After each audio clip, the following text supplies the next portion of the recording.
This is a quick movie just showing you how to take monochrome images with QCapture Pro 7.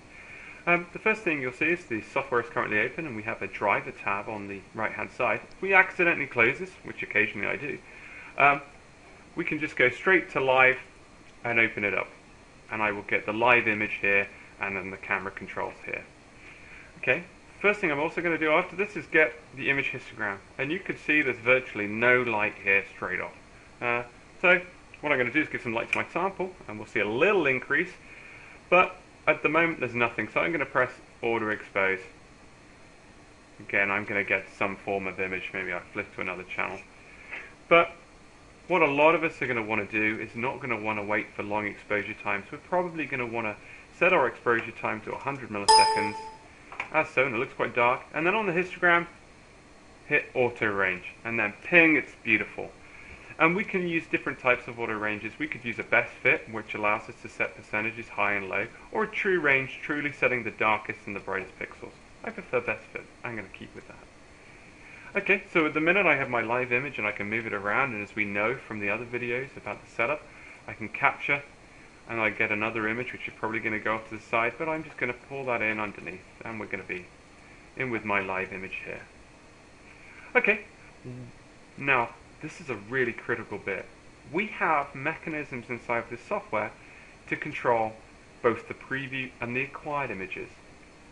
Now you may say, well, why would you want to do that?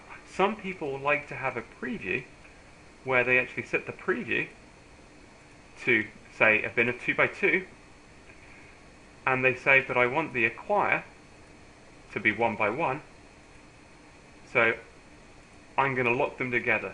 So now my preview is nice and fast. I press capture, and then my captured image should be a higher resolution version of the live. But for normal imaging, I would always recommend using a 1x1 binning section, and I would always use the setting at locked. That means the preview and the acquire are the same. You can also see here we can make changes to brightness, contrast, and gamma. Again, I highly recommend that you use the setting locked. But now we're happy, we can just save this as a settings file. Maybe we just say we want to call this normal. So my normal settings. Okay?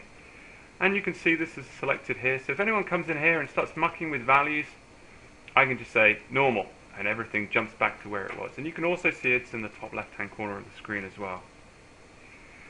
Okay, what if we wanted to capture a smaller region? We can see we can bin. What if we wanted to capture a smaller region? Let's just switch over to 100 milliseconds. In fact, let's go to 20 milliseconds. A very, very short exposure time, and we can see the quality now. If we get a capture region, what we can do here is just say set a region of interest. So we want to do maybe something like that. It's a very small region of interest. We'll just put it at the top there. And if we just say now save region of interest, we're now just looking at this region of interest, and now I can get the camera to go significantly faster at that frame rate, and we can take movies and so on.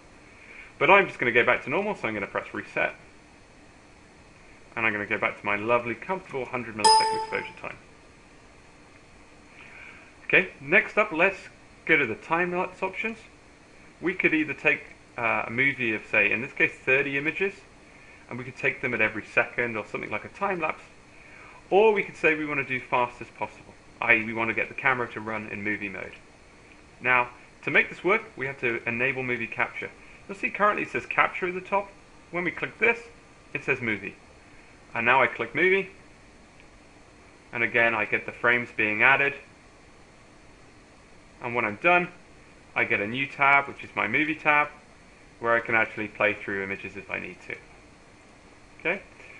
Right, next up is to have a look at, let's have a quick look at how we would do some tinting and merging.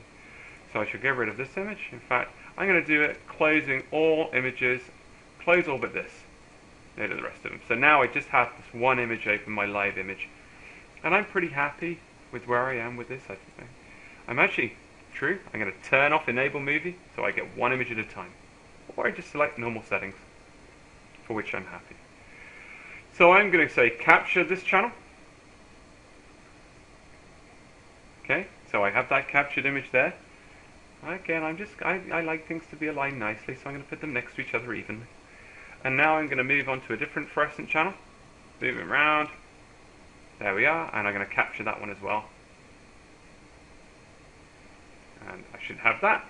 And I'm going to close my live, and I'm going to have them aligned 2 by 2. Nice like that. So now, at the moment, I have 2 images here. They are both contrasted. I'm just going to shut my shutter.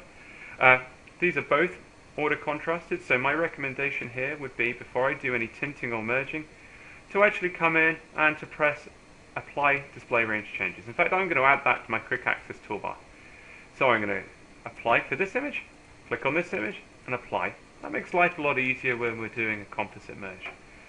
Now I'm going to come here simply and right click, tint red, right click, tint green, and this opens up the dialog here, and you can see now I have a red image, a green image, and a composite. So I'm actually going to put you all next to each image like this. That's pretty easy. And actually on the composite image, you can see I can come in and I can change the display range settings for each one, or the tints.